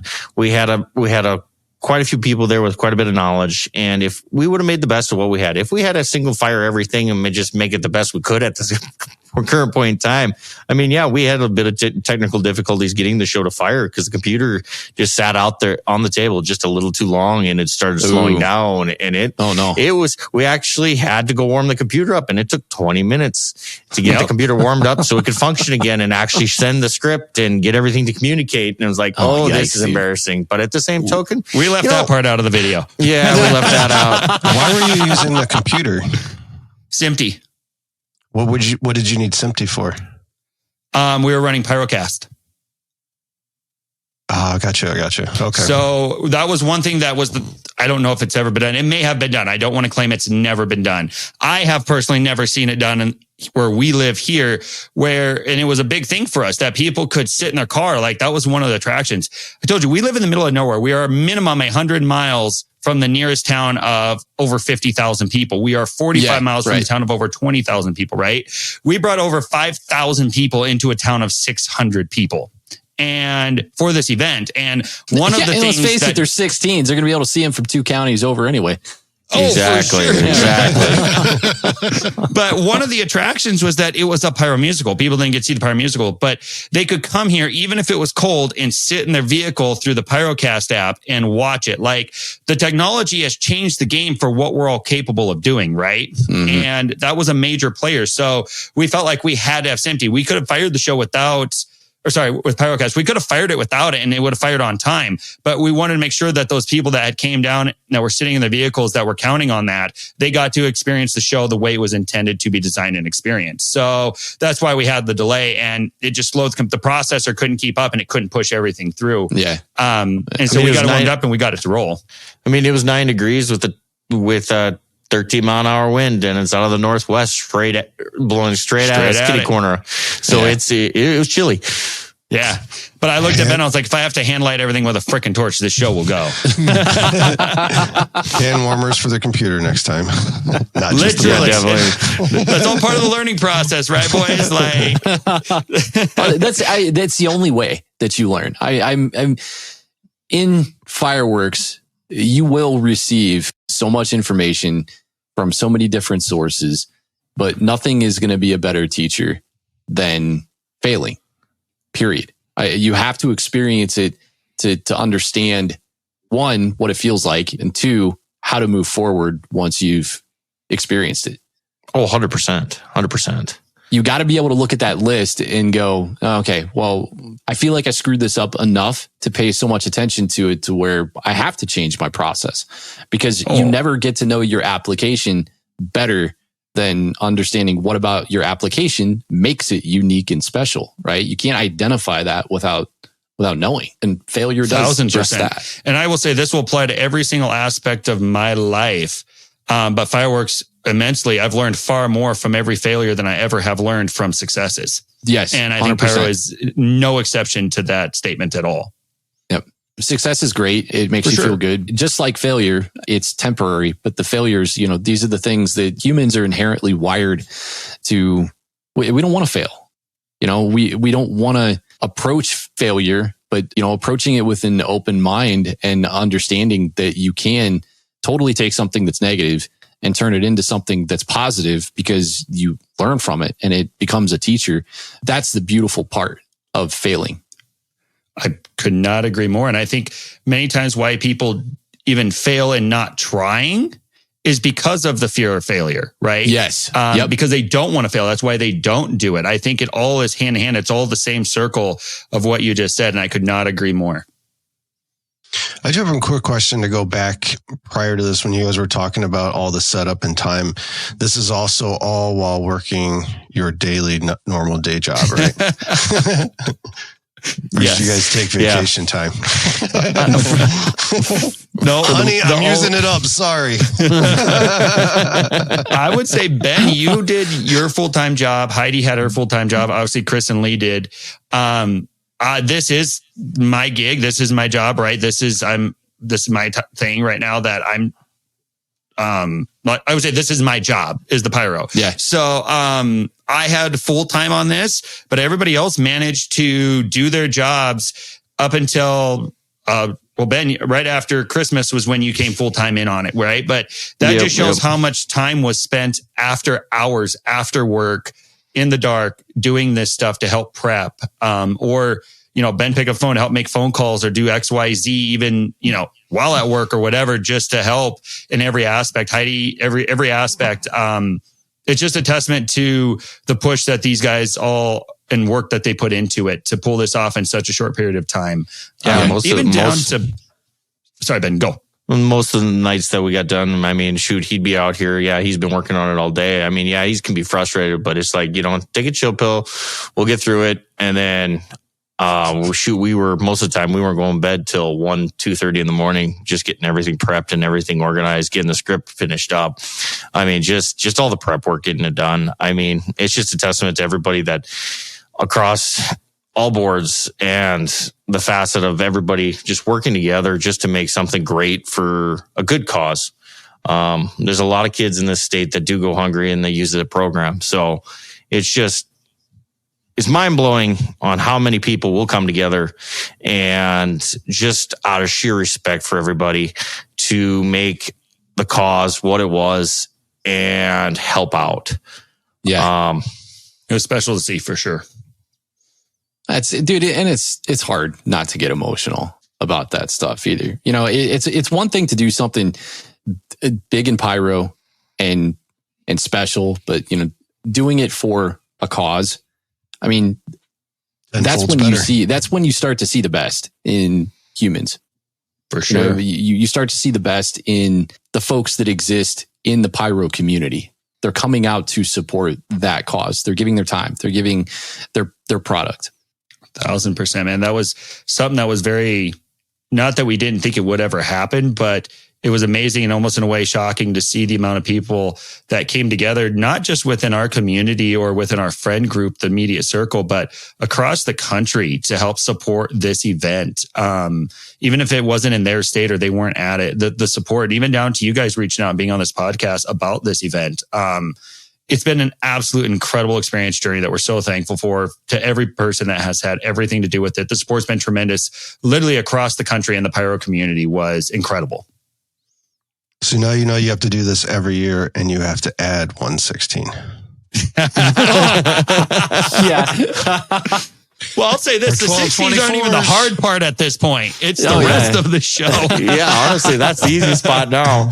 I mean, all the days leading up to this, it's typical North Dakota weather. Come down, we'll do it in a day. Here we go. Here we go. I had to do it. Here we go. I'm all in. I hope you can. Oh, what's that? You need to go mow 14 acres? Go ahead. I got this. No problem. Come back, your whole show's wired, ready to go. And then he'll look at you and he'll tell you the one thing that your mom never wanted to hear. I'm bored. Now what? So who won the emotional award the night between you two? Who got more emotional about the experience? Pick the culmination of the most exciting part, which is, I'm guessing, when you guys are at the table, you know, everything goes off. It's afterwards. You have a chance to reflect. Who got more emotional? I think I can honestly say the big kid at heart over there. I mean, Garisson, he definitely,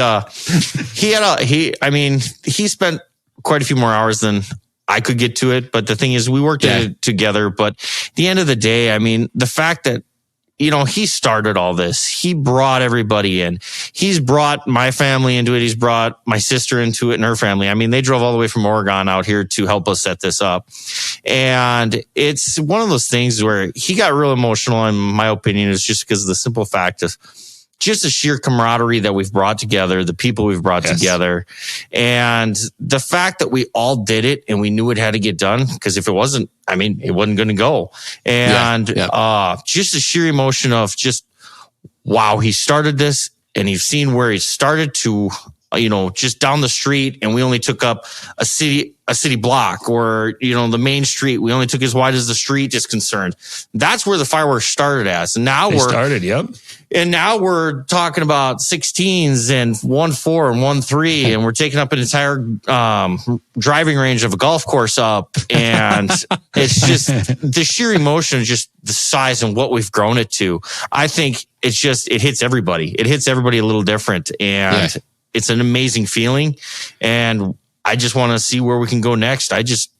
It's definitely one of them things where you look at each other, holy shit, we did it.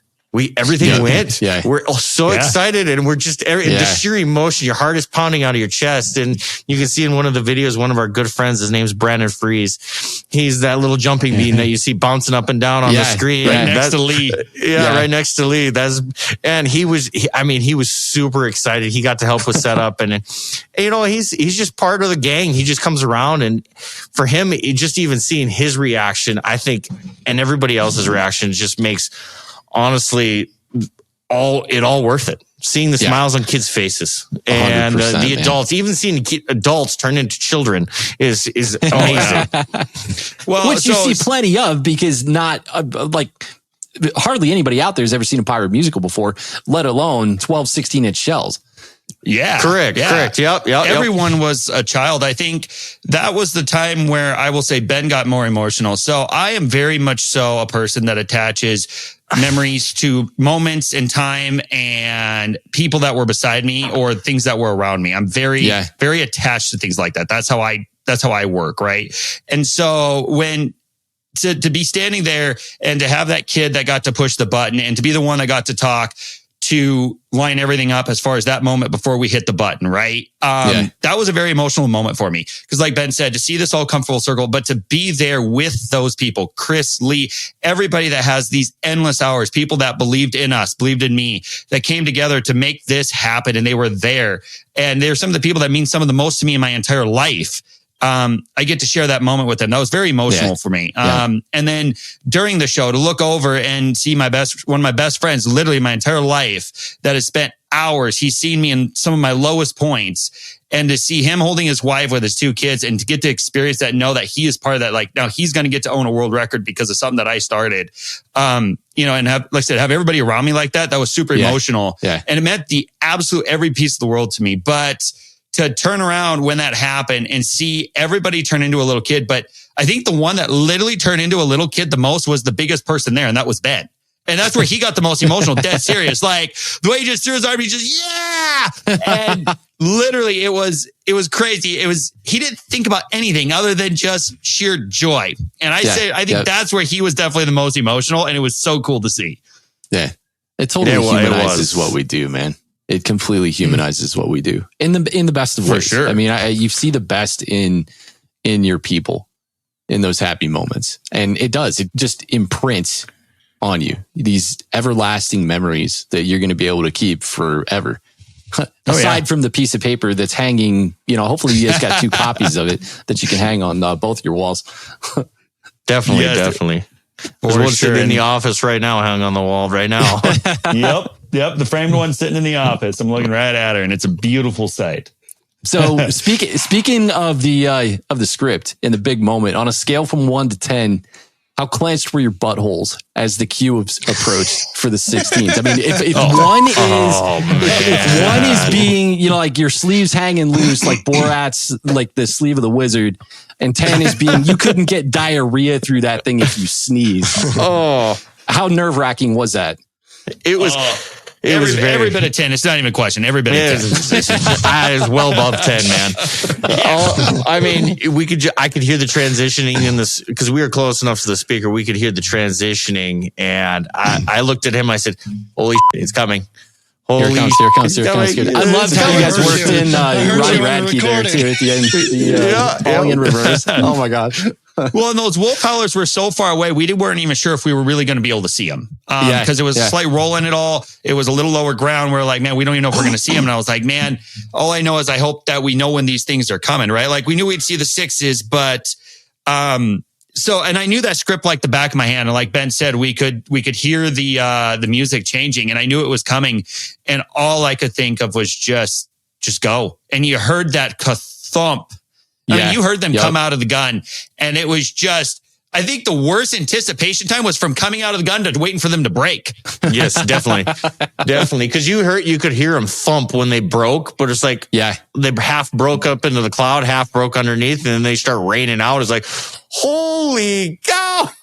Yeah, right. It was just, and then it was sheer joy and mayhem. And then the finale started, and it was just, holy shit. What did we just do? Like, there was a second where I was like, did we overdo this? Like, do we have a real problem here? Yes, Garrison, you do. Yes, you do.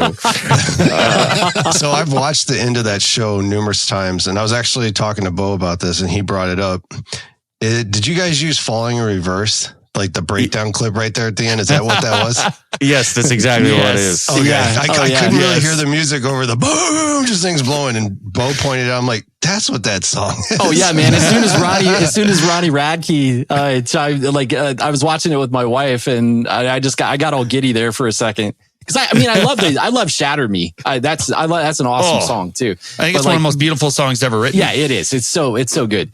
But then when I heard the Ronnie Radke bit in the finale, I'm like, oh, I love it. I love it. Yeah, definitely. So, believe it or not, Ben and I are massive. For as much as we love our country, we're cowboy kids out here. I used to rodeo. We all ride, all that stuff. We're big rock fans, right? And so we love Falling in Reverse. And I always said I wanted to do a rock pyro musical. And in fact, I wanted a rock pyro musical. So it wasn't, I mean, let's be honest, Falling in Reverse wasn't the type of musical for this type of an event, right? And Ben was really holding me back. I was trying to got it in there. I was like, oh, that's sick. He wanted a lot larger clip. I'm like, nobody, we got to do it. This is, I love the idea, but let's see if we can just grab the two go parts out of that song and make it for the finale and just really bring it home. That works. So the piano segment before that is actually Falling in Reverse also. Yeah. Yes. Yep. And so it was like, what can I use out here? Because that piano segment is such a cool part. I think it's one of the coolest parts of music, especially being a rock song like that, right? Yeah. So, and then when Ben and I were going over all this music, and he's like, you can't do that in there. I'm like, I know you're right, but I want to, and we already had The Light, which is a spectacular rock song, and it worked. And I'm like, how about for the finale? It's just go. And I'm like, let's go. Like, boom, we have to do it. You got to let me do this. You got to let me, bud. Let me have it. Let me have this, Ben. Yeah, I understand. This is how you finale. This is it. Yes. And once we brought it all together, and it couldn't have gone together any better than what it did. And it's like the fireballs. Though, when I added in Fireball, you didn't know I had added in Fireball until I had it already in the computer and you came home, and I was working on stuff and I played the last bit, and then he's like, what? It was hilarious. Did you look at him and go, well, this is literally exactly what's going on in my brain right now? Yes. He is. And I'm like, go ahead, be honest, give me some feedback. What do you think? Honestly, I thought, like, dude, that looks like the weirdest ending ever. You go from Ronnie Radke to Fireball. Like, what is going through your head? He goes, it's going to be awesome. Trust me. All right. And then when my father-in-law... that's the point. It's different. No one's ever done it. That's why I want it. And when we showed my father-in-law the script, and he's like, that was my favorite part when he said Fireball. I'm like, all right, we got to leave it. Oh my God. It's everybody's favorite part. Happy talking to it. Yeah. You redundant match those 16s, didn't you? I think I saw that in the video. Yep. The backup matches. Yes. Backup matches or backup cues too? It was backup matches. Backup matches. Yeah. Did you just run them in parallel or series? In parallel. It's parallel. We just spliced them in. And in fact, we initially had written the world record as 10, just in case 2 didn't go. And then we rewrote the label once all 12 had fired. So nice. There you go. Yeah. Just to cover a butt on that one. Well, and it sounds like you would have had the record if more than how many broke. Yeah, right. Yeah, 3. I mean, your odds are really good. For sure. That's where I wanted to be as good as possible. There was a lot into that. There was a lot of money that went into that world record in every aspect of this. I wanted 12. 12 was going to go. Especially when we took the time to find 6. And then he goes, well, I can find 6 more. Oh boy, here we go. 6 cues. Yeah, definitely. It's just 6 cues. We have 1,500 other more cues in there. What's 6 more? Exactly. And 24 sixes in the back with it. Why not? Let's do more. See, he sounds like Chad. Him and Chad would go on. Yeah, just one more. Yeah. Just one more. So I heard if you can set a world record, like a legitimate world record, you should get like an accommodation for just successfully navigating and coordinating with the world record companies. I mean, tell me about that experience. You guys did not use Guinness, right? No, we did not use Guinness. No, okay. We did not use Guinness. Walk me through, because I know, Garisson, this was probably was that a moment of disappointment? Because I know you had to reach out to him. Guinness? Yeah. Yeah. So initially when we looked up what we wanted to do, Guinness takes, I want to say it was like 8 to 12 weeks just to respond to your application. So immediately at go, we never had time for Guinness, right? Yeah. And then when we decided to do the 16th, this was almost a month after the initial decision, was when we decided to do the 16. So we had even far less time. So it was challenging by all means when it came down to reaching out to them, getting it all in place. I mean, by sheer miracle happenstance, this is going to be wild. We had some friends. My mom knew some people down in Wyoming that have a guest ranch. And this can be a long story, but it's all going to make sense here in a second. And she told them that we did Pyro. And we're obviously trying to go out, spread out and expand our reach of doing more shows. And they had an event going on. And Mom goes, what would you think if they would allow you to do a promotional show down here? We've never shot in Wyoming at the time. And I said, yeah, we'll throw something together. Mom calls me up. We had 2 days to throw a show together. We threw together a 5-position, 200 Q show in 2 days, took it down to Wyoming and shot it. While we were down there, one of the individuals there happened to be somebody that had done a world record, that was an attorney that did the paperwork for somebody for the World Record Academy.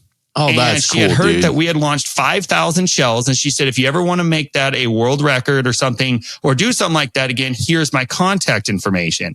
And so just by sheer happenstance, when I say we know everybody, sheer luck of meeting people throughout our lives and history like that, that was one example where that was so helpful and beneficial to have had her guide us to get the process started. I mean, as far as stories go, that was not it was not that long. Well, good. I'm glad. I didn't know that there were other You haven't organizations talked to Bo that very much, have did you? that.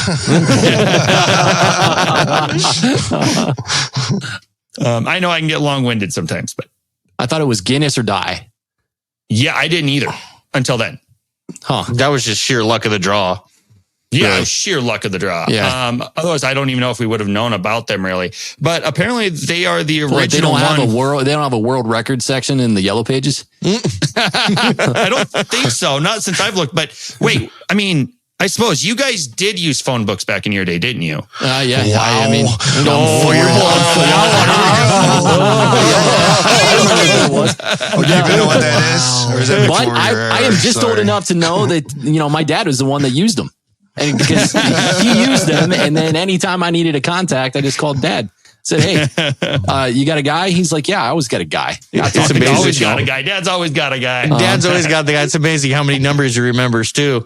Yeah, exactly. Because none of them get saved in his phone. No, Dude, It's just a not. number. My Oh, kid dude, I got that's left in that's Deadwood by that Yeah. in the other room next to me one time because my phone died and I couldn't find. I didn't know his phone number because I didn't know it by heart because I don't click Ben's phone number. I clicked Ben, the contact, and he left me in Deadwood one time Hey, because I didn't know his phone number. Just remember, we had a pack going down the hill that, we did. We if you did, walk but I away still with got to it- give you crap about it. I got to give you crap about it. Bet you remember his I'm number the one now. that they put a tracking device on when we go out now. Yeah, we literally put an air tag in the his back pocket so we know where he's at. Because he'll just wander off. Oh, God. I get to talking to somebody. They're like, oh, this looks like a cool spot. Then I'm like, hey, where's my friends at? Oh, it's 2 a.m. Crap. Has he got a I shirt think I that saw has his somebody name that on I it? know over there. I'm going to walk that way. Literally, that's exactly what he does. me. 100% all the way. All the way. did I get onto a train to Florida? How did I get in here? What's going on? Just make him a shirt that says "Return to Ben." That's Halloween costume next year, Ben. Yeah, there we go. There you go. I did actually then just hangover. You're right. Get my t-shirt, got your phone number on it. Get Ben's number tattooed on your That wrist. would get some views. Return to sender. Return to sender. Oh man. Alrighty, boys. Before we get to voicemails here, Yeah. any advice for designers or shooters that want to do something big? Just start. If you have a dream, chase it. I mean, I was a kid that came from nothing. I never expected to ever be at this point in my life, in any way, shape, or form like this, but to ever even be shooting fireworks for anybody or show at all. I never thought I would. And then to even be doing that was when I realized, then why can't I do anything else? Right. And then it's just the start. Like we said, we were going to do it. You never know. Reach out, contact a friend. Go to classes. People might come together. Yeah. Mm-hmm. Come Go out to the and help Pyro and event. just start. Go to the Pyro events. I mean, I learned a little bit from Garisson, but the Pyro events have a lot to offer. Yeah, it's huge. Talk to people. Don't clam up. Don't reach out. Have questions. No question's a dumb question. I mean, I've learned a lot just by reaching out and talking to people. It's a great community. Yeah, Very right. helpful. I mean, understand that the community is full of resources. You know, it's full of resources. 1000%. You're never going to learn anything, or you'll never learn anything until you try.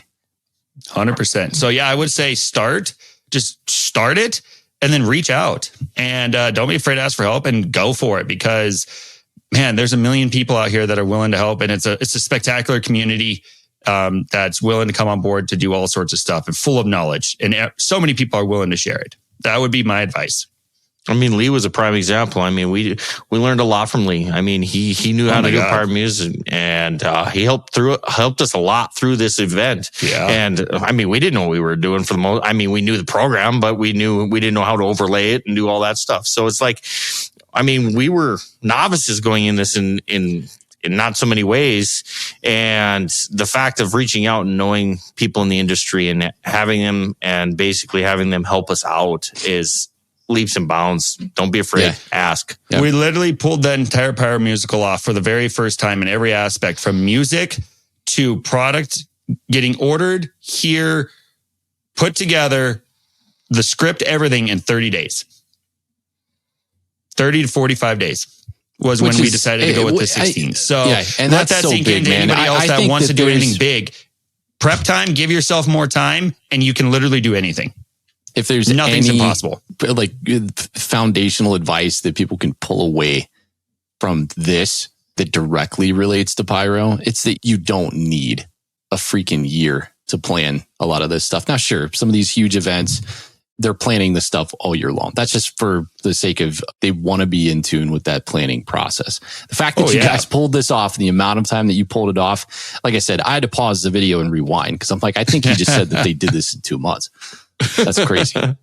Not that I would recommend it. Yeah, right. Or I would do it twice. A lot of lack of sleep. If you're willing to lose some sleep, you can do anything. I love it. So the advice is what? The opposite. They're like, don't do what I did. Plan longer. That's the advice. Hindsight's 2020. Just don't do it. Give yourself some more time. Even somebody that's wired pedal to the metal, like Garisson, was able to do this in 2 months, but he's realized that after doing it once in 2 months, that maybe you need 1 or 2 more months. Yes, next time. Very much. Or we'll just invite a guy like you and you can come do it in a day for us. Yeah, right. You do the whole thing in a week. He's got you. You're like, what, 10 hours away? I drove farther to PGI. That's right. He's got that. That's nothing. Child's play.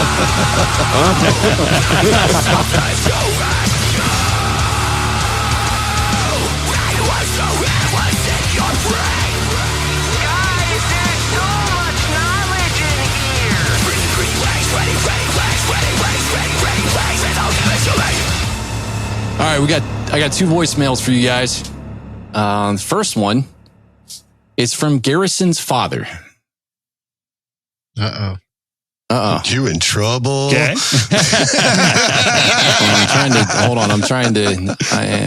and I'll tell you right now if this is legitimate or not. Legitimate? Well, I will tell you if it's legitimate because for a hot minute, I had the hardest time spelling Garrison's name.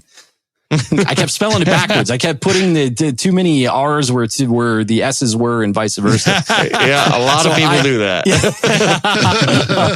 All right, here it is. Oh my God.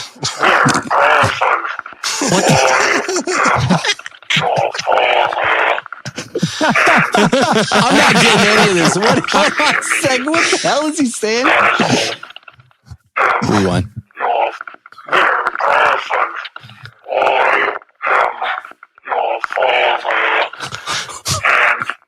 I need you to come see me immediately. No, Garrison.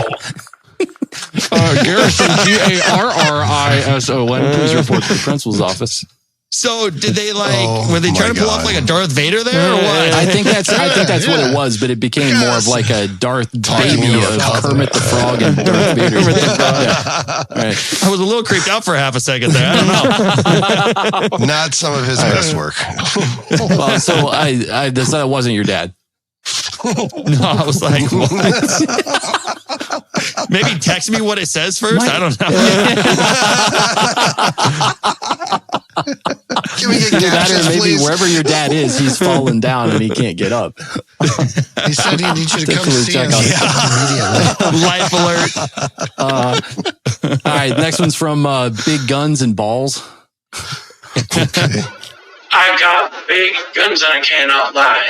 You willpowerers can't deny. When a rat walks in with a fiberglass waist and a big shell in your face, you got fun. When I'm playing the sun, cause you notice that shell's so big. Wrapped in taped and paper, that leader ain't got no taper. Oh, shell, I wanna load you in. Then I want to shoot you. The hobbyist tried to warn me, but that lift you got makes it so corny. Ooh, shell is smooth. So you want to get in the tube and, well, drop it, cause you ain't that average shooter. I've seen them booming to the sky with all that zooming. She big, round, gotta go in like a global orbit. I'm tired of people pointing, saying that shell ain't something. Take the average pyro crew and ask them that. They gotta pack much booming. So pyros, just when we got the stuff, tell them to drop it, drop that big old beauty. Shell is so big. I'm so glad he's got you this know number. you're going to have to Come put on, something Ben. to that, right? I want to see you drop this now. Drop it. You're the biggest one here. Drop the big one. Oh, you have to write music for that, okay? There's That one would or be two. hilarious. The first one that he did was pretty good. I remember walking away from it like, you know what? Yeah, maybe we should do a metal cover of that. Oh, that'd be awesome. Sweet. His SpongeBob one was, God, what was it? Was it the SpongeBob one, the first one that he did? Or was that the last one? No, It was the one that he SpongeBob was the did first for one. Mike, I thought. Novice Pyro. I thought it was pretty good. That was SpongeBob, I thought. Was it? Because he did there once was like the pirate It was thing. yeah, he did the pirate one that was too. for, yeah. All right, SpongeBob that's was cool. one for him, yeah. There you go. Maybe do a pyro edit of those and cut out the second verse and the second chorus.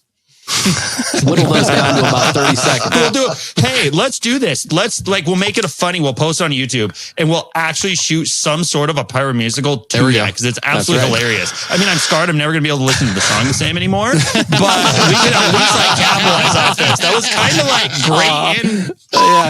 Ben, you have to do me a favor. Next time you guys are all partying and put that song on and just record his face and see if he starts doing the pyro version of it. Send it to us. Definitely. Yeah. We'll put that up. We kind of have a rule of not a lot page. of cameras when we're partying, but we do have some footage, but we never post that. It's requested. It's requested. This time. Ben and I always said if we ever nice posted and our sauced dump, up, Ben. we'd be viral instantly. We just don't have the dignity to do it. You have too much dignity is what you have. I'm just glad that I didn't have cell phones with cameras when I was growing up. So, Yeah, you'd be in prison. Oh, God. Garisson, Ben, congratulations to both of you on a hell of an accomplishment. Thank you so much. Thank you. Appreciate it. Thank you, guys. How can folks reach you guys? What's the best contact information for Pegasus Illuminations? And you guys had any socials that you want to get out there? Yeah, YouTube. We have the King of Boom channel. It's King of Boom 5. And then Pegasus or www.pegasusilluminations.com. Our phone numbers are out there, as well as our email address is there. We're available. We're open to talk to anybody, meet anybody, work together on stuff. Always looking for shows to do, stuff like that. We're really open. We're pretty cool. We like to have fun. Oh yeah, I know that. Just after the last hour and 45 minutes, man. You guys are on my list of callbacks. Has it already been that long? Holy crap. Yeah, dude. Time flies, doesn't it? It has a good time. Well, I'm when just going to keep these mics and we'll just get together like this. Keep Put it these on mics. I want a segment. When this Pyrocast goes stupid, it's your most viral one. We'll just be on here all the time. No, what you do is as soon as it's over, you just call the voicemail line and just constantly barrage it with horse shit. Something's eventually going to stick. Doesn't matter what it is, though, because we clearly play everything here. Seems like two other guys had us covered on that. I think it was the same guy. It was the same guy. It was your father.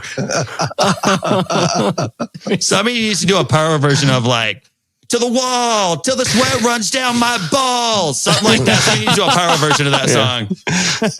Wasn't that the exact lyrics? That was. So we need to do a Pyro version. I can't sing it.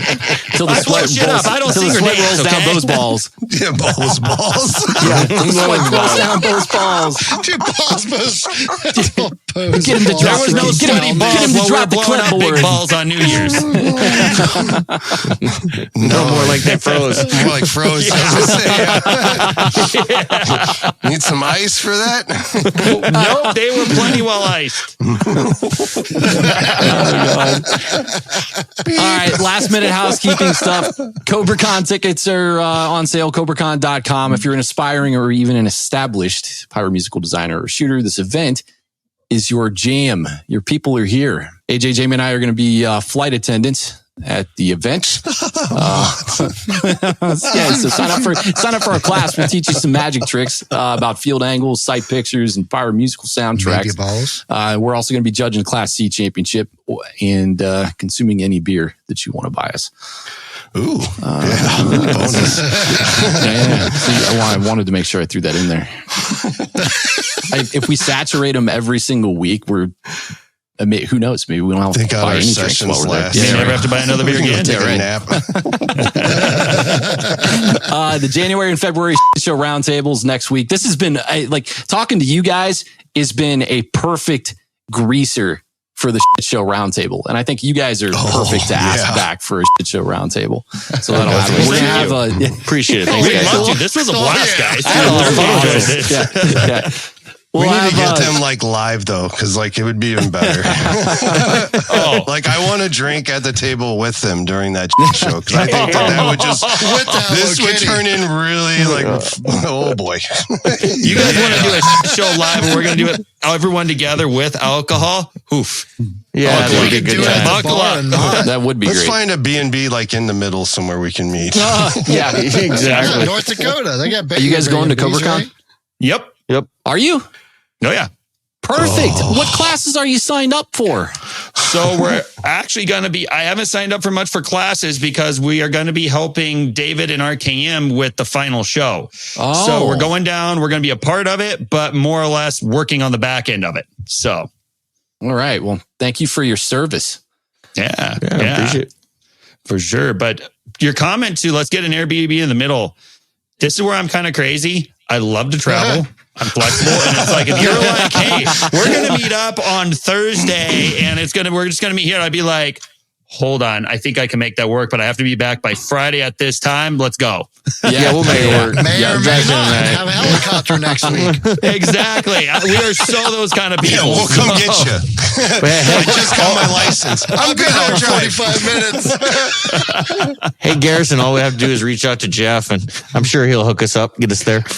I was going to say, we do have a friend that could do it, actually. There we go.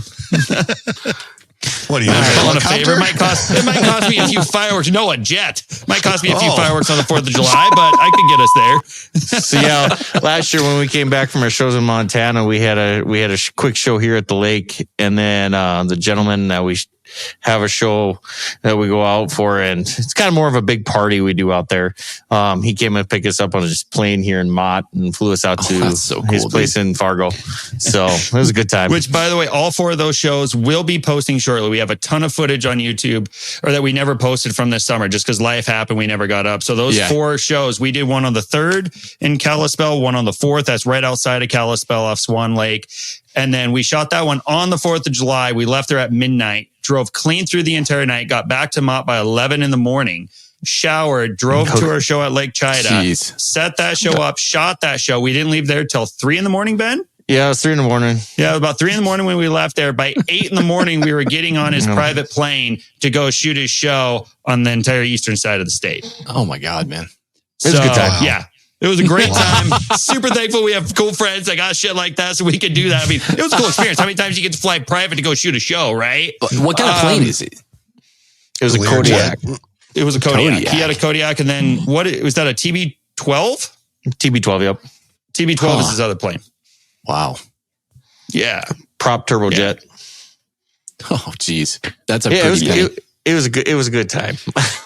I will say we've been very fortunate that a majority of our clients, we actually shoot only one show publicly for a city. Everything else that we shoot is all private individuals, just wealthy private individuals. And it's been really cool. It's worked out very well for us. So yeah, that's cool.